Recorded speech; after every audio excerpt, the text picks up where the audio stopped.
There is value in knowing your enemy. I don't know a lot about sports, but I imagine in a sport such as boxing, you might study the strengths and weaknesses of your opponent before a boxing match. It is helpful. In a battle, it is helpful to know who your enemy is and how he works. The other day, I was playing a first-person shooter type of video game with a friend. It was a game I was not familiar with, even though it has been out for a long time. Anyway, I began to play the game, and I did not know who the enemy was. I didn't know who I was supposed to shoot. I asked my friend, who was more familiar with this game, "Who are the bad guys?" They did not know for sure. That was unhelpful. I became somewhat frustrated in that moment, as it felt really ridiculous playing a game in which I did not know who the enemy was. I use this as another example of how there is value in knowing your enemy. Not only is there value in it, but it seems rather necessary to know who your enemy is. I haven't heard very much taught about our enemy in churches.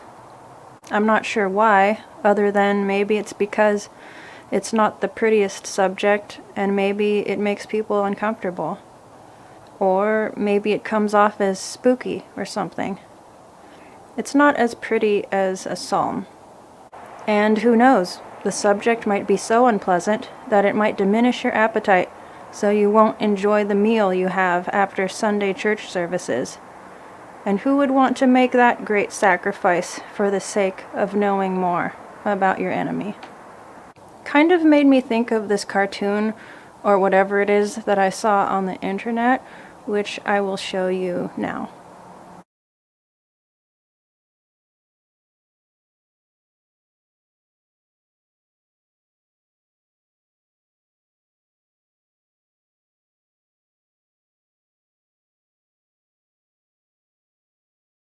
Yes, I get the humor in it, but I saw it with a second perspective.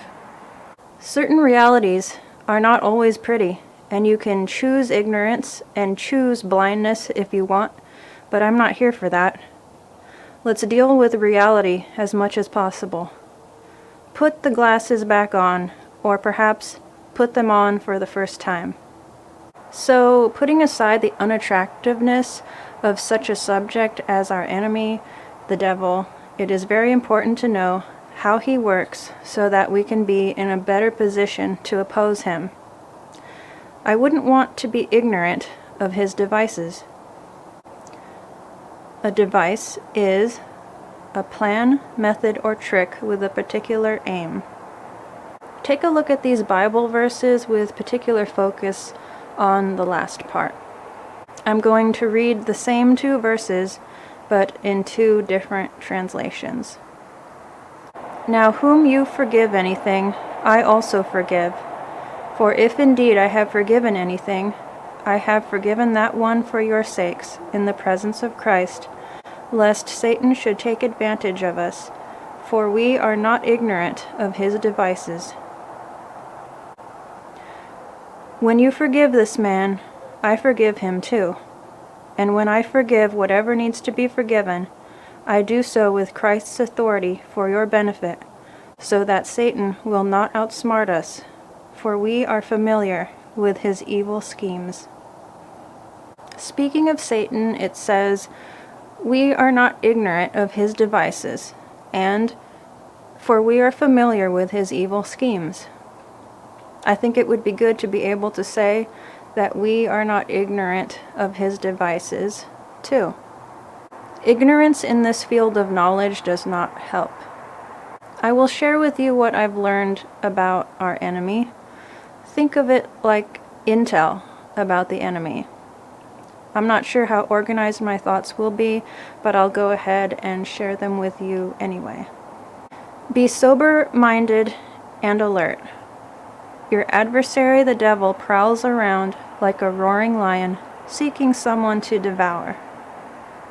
He targets weak spots, or targets you when you are weak, or targets former weak spots to see if he can work there successfully again. Imagine a lion prowling around looking for prey. Despite how strong a lion is, it would be easiest to take down prey that is weak in some way. Same thing with the devil. If you are feeling weak in some way, or in some area in your life, that is a perfect time or place for him to try to bring you down. I can relate to this. I've experienced it. When I'm feeling upset, I have been more vulnerable to the devil's suggestions. My upset emotions have been valid.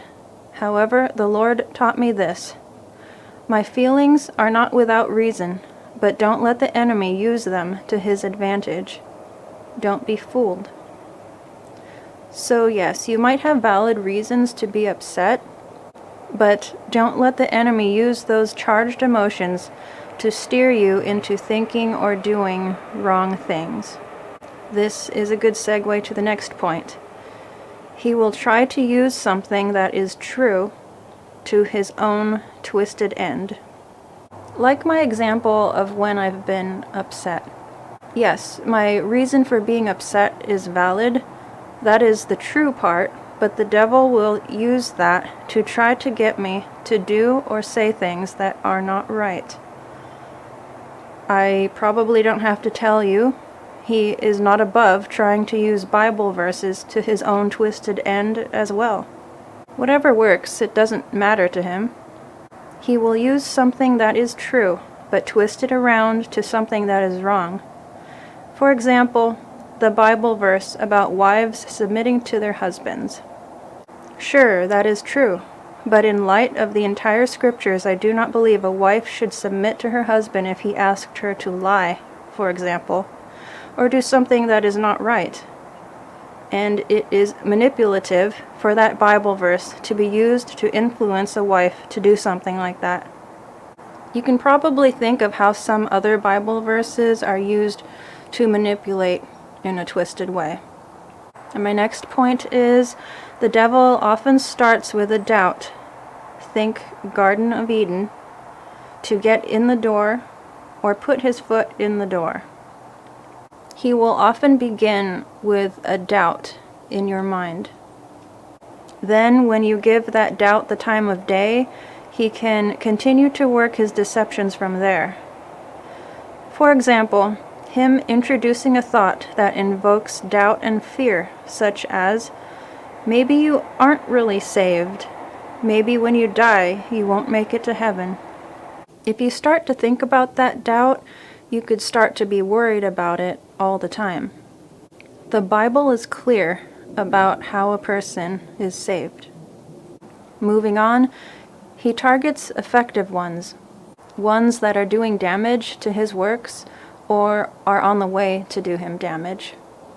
Imagine a war, and let's say there's a sniper who has excelled in taking out many of the enemy without being taken out himself. This sniper has made himself the bane of the enemy. He has been so successful that now he is a wanted target of the opposing forces. What do the opposing forces care about the soldier who sleeps on the job and is next to harmless? The enemy cares about taking out the soldier who is doing him damage.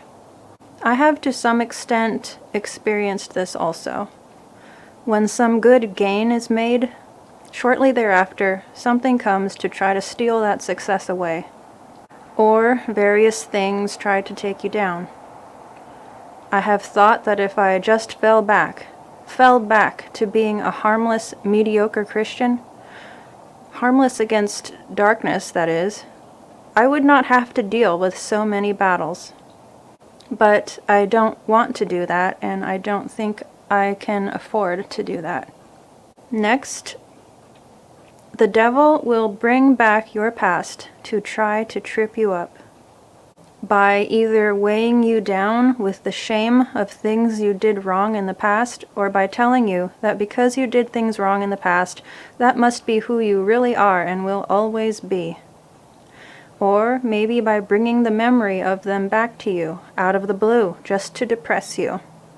Once you are forgiven by God for a sin you've done, hold tight to the truth that you have been forgiven and move on. It might be hard to move on at first and not continue to feel bad about it for a while, but leave it in the past and move on. You really must move on, and do not let the enemy tell you that your past sins are who you are. Your identity is with Christ now. You are now a new creation and forgiven, so resist his urging you to wallow in the past and move on. The next point is somewhat related. The devil wants to pull you down to the point where it is as if you are nothing, as if you are worth nothing. He hits at your value, identity, and purpose. Also, he works at generally tearing you down.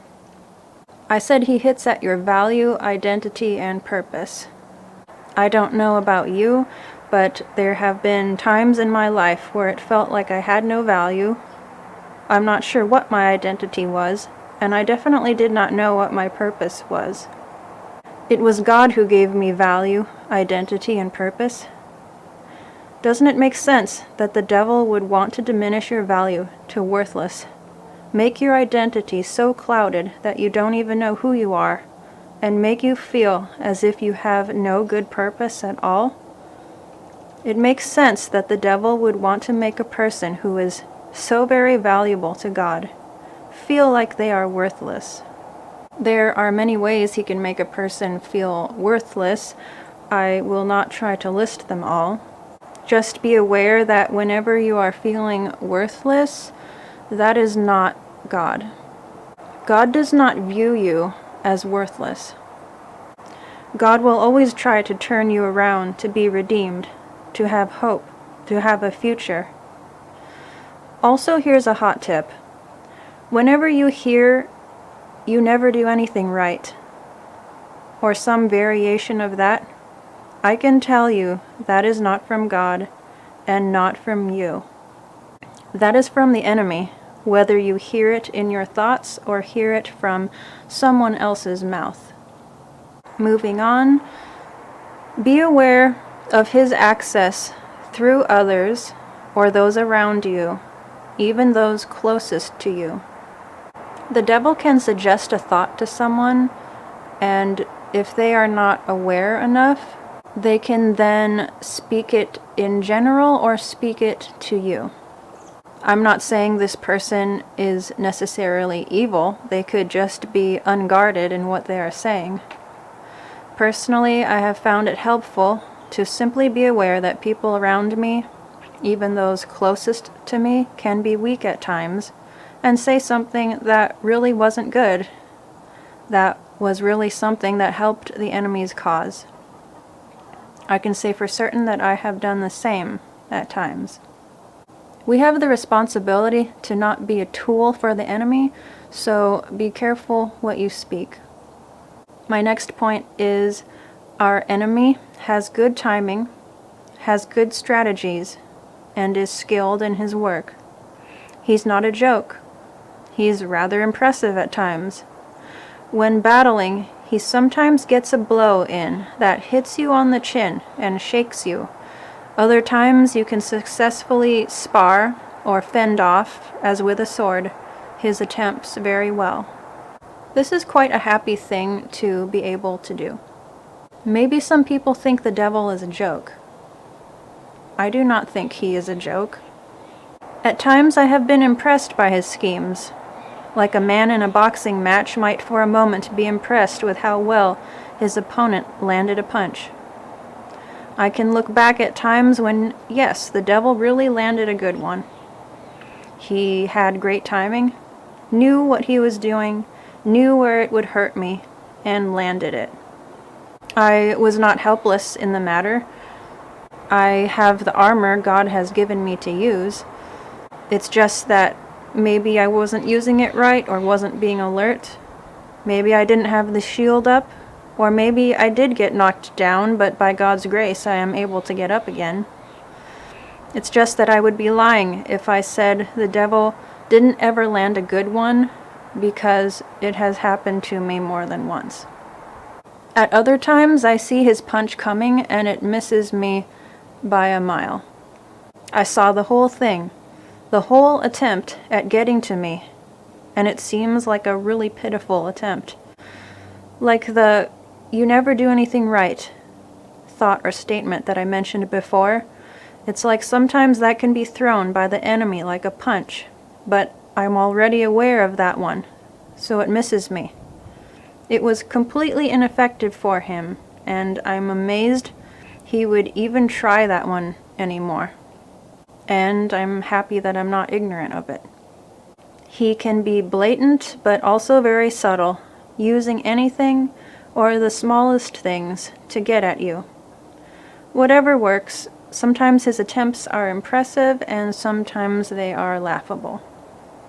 Similar to my last points about the devil having good timing, having good strategies, and being skilled in his work, he is also, in my opinion, patient. Part of having good timing, having good strategy, and being skilled in one's work is being patient. I know being patient is one of the fruits of the Spirit, but from what I have observed, a prowling lion stalking its intended prey is also patient. If the devil cannot get at you with something large and obvious, like, let's say, a shovel, he is patient enough to whittle away at you with a teaspoon, chipping away at you little by little, often with thoughts in your mind. Be aware of this. He's also patient to come back at a more opportune time. The enemy never goes without a fight. He might postpone it. He is not content to lose, and if his main goal is not achieved, he will settle for the next best thing. If he cannot reach his main goal, he will settle for being an irritant and a stealer of joy and peace. Realize this and be wise, alert, actively resisting. Moving on, be aware of your thoughts. We tear down arguments and every presumption set up against the knowledge of God, and we take captive every thought to make it obedient to Christ. Be conscious of your thoughts, what you are thinking. The mind really is a battleground. Work on differentiating your thoughts. What thoughts are from your flesh, the old carnal man? What thoughts are from the enemy? What thoughts are from your spirit, the new man? And what thoughts are from God? I know that's a lot. Ask that God would help you discern and differentiate between them. Observe the dialogue you are hearing in your mind. To use that same example again, the "you never do anything right" thought that you might hear. That is one thought that I can say is from our enemy. It's not from God because he does not discourage you like that. It's not from your reborn spirit as it is right with God. And in my opinion, it's not even from your flesh, because your flesh would like to think you do some things right, if not everything. Learn the dialogue. Work at recognizing what thoughts you are having and where they originated from. When you come across a thought that is from the enemy or your flesh, reject it. Throw it out of your mind. Refuse to accept it as the truth, and don't keep thinking on it. Counter it with the truth. Sometimes revealing or speaking out his lies to expose them is helpful. Speaking them to the Lord or others, if you have anyone who you could talk about this type of thing to. For instance, saying to someone that you have been having thoughts like you have no future, you have no hope. When I have said it out loud, it sounds a little ridiculous, like obviously the enemy is trying to get at me. Seeing it for what it is can make it easier to reject such thoughts. Also, when others have shared with me various attack-type thoughts they've been hearing from the enemy, it helps me too. It helps me to hear the angle the enemy has been using on them, so I can be aware of it myself. Sometimes the thoughts have been similar, and it shows that the enemy has used the same strategy on more than just me. In my opinion, the enemy isn't particularly creative. He uses the same strategies, the same deceptions, the same devices as he has been using from the beginning. Noticing what exactly the enemy seems to be bothering you with can be revealing in itself. I am not a war strategist, but I imagine if you saw the opposing forces intensely guarding a certain area, there might be something valuable there that they don't want overtaken. Similarly, if the opposing forces are pressing in on a specific area of your life, there might be something there that is especially dangerous to them and especially valuable to God and to you. What is it that the enemy is focusing on so much?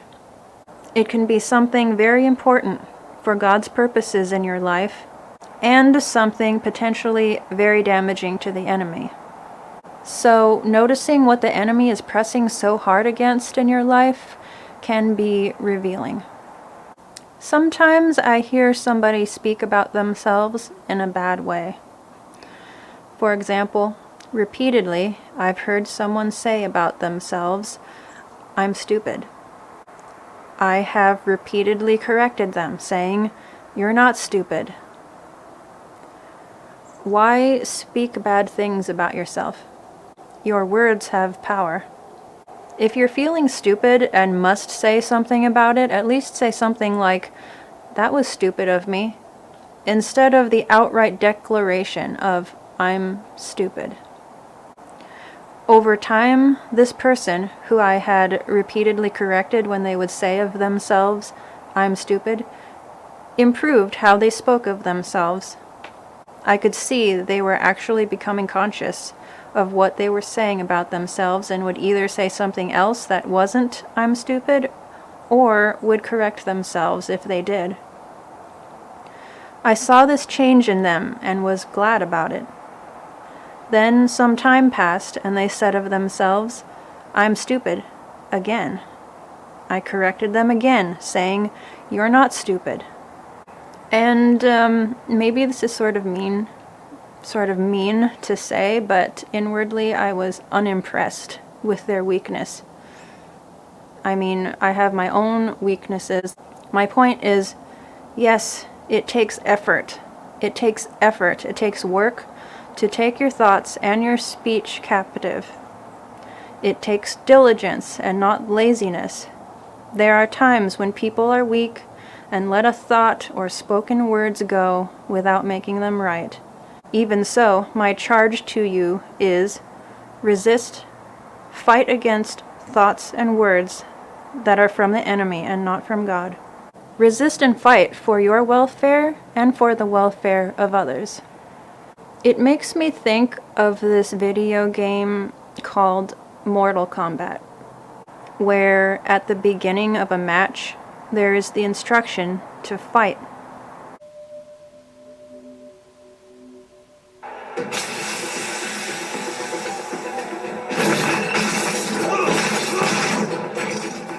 You are begging to be punched in the face. No, not the face. Reverse psychology at its best. Round one, fight! Indeed, at least a video game, which is completely imaginary, can charge and instruct the players to fight. I see a shred of fervency in this video game. Where is this in the church?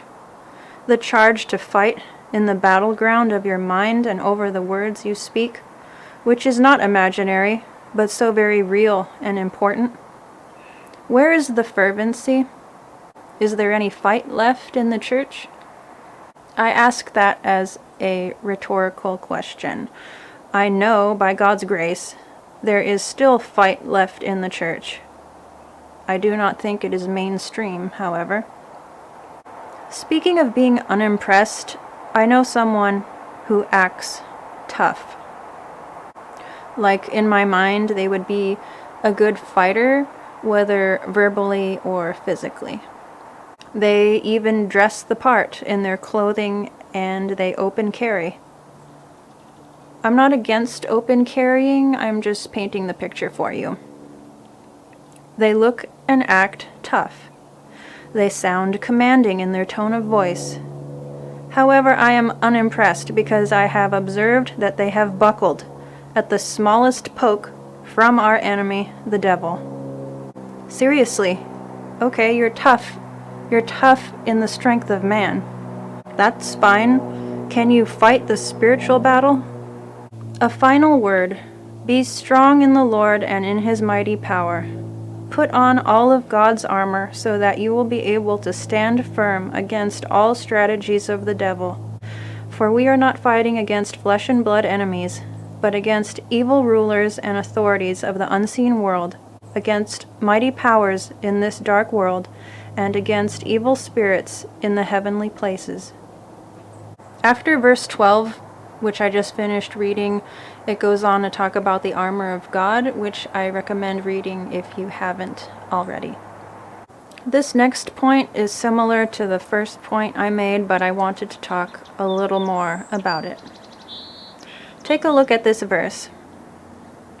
Be angry, yet do not sin.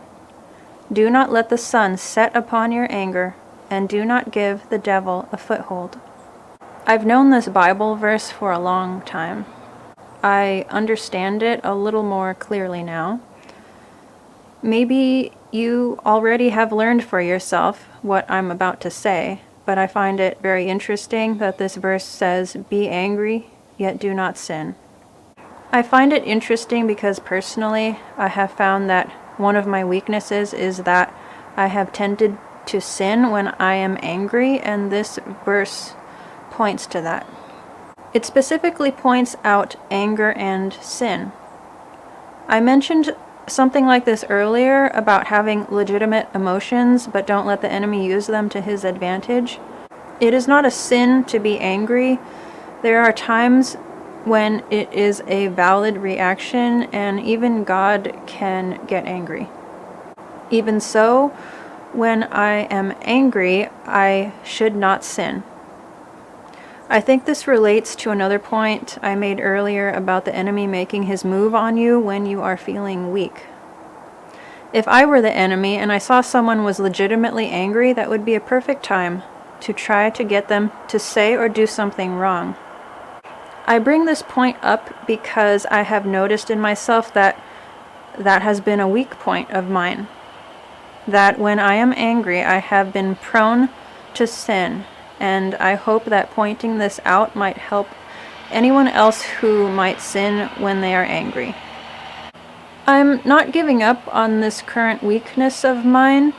I still want to do better in this, of being able to be angry but not sin. Probably a big part of why this has been difficult for me is because the anger has been legitimate. It is not made up.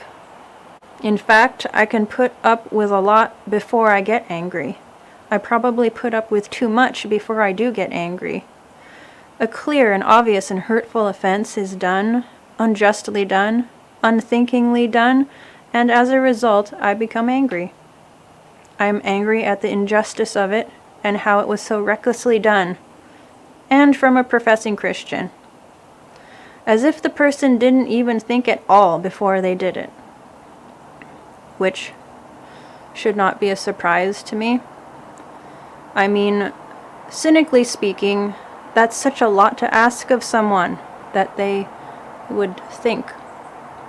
This has been difficult for me because something happens that was truly not right. Even so, this is not an excuse to sin. I'm saying the anger itself is not sin. It could be anger at someone else's sin against you.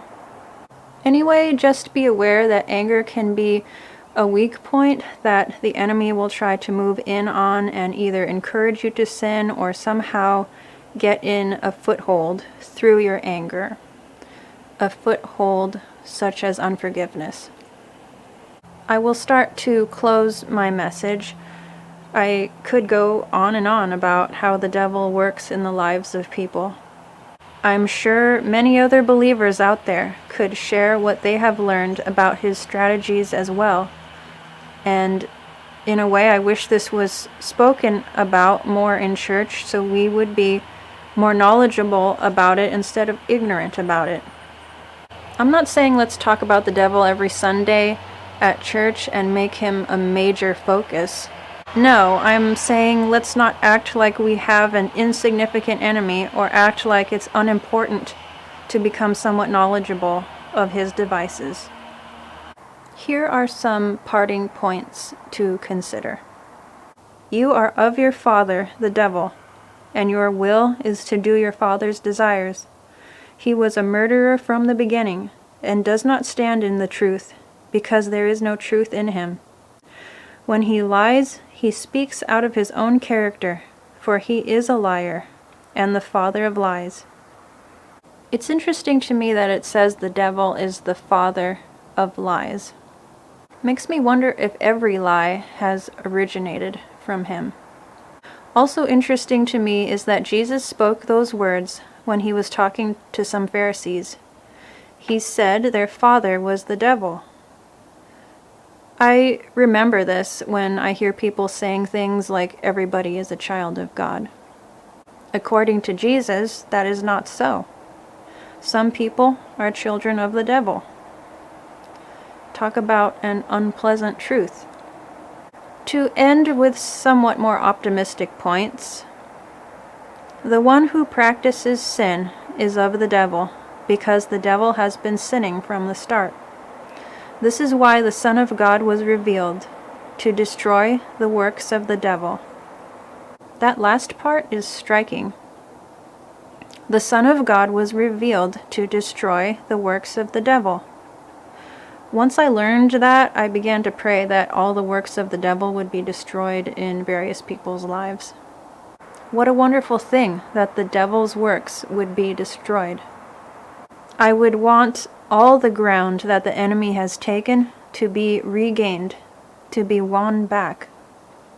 Every time the devil gets a foothold or a stronghold of some kind in a person's life, there is a risk to the devil.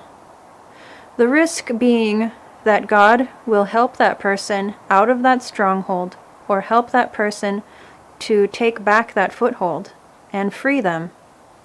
As a result, that person will be particularly experienced in the stronghold or foothold the devil used to have in their lives, and with that experience and the working of the Holy Spirit, will be stronger to resist giving that up to the devil again, and be better positioned to help others who may have those same strongholds and footholds. That is a risk the devil takes. At the points he wished to enslave or control or influence a person, they can be turned around to be the exact points in which that person is now stronger against or effective against by God's power and mercy.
So, Spirit, come.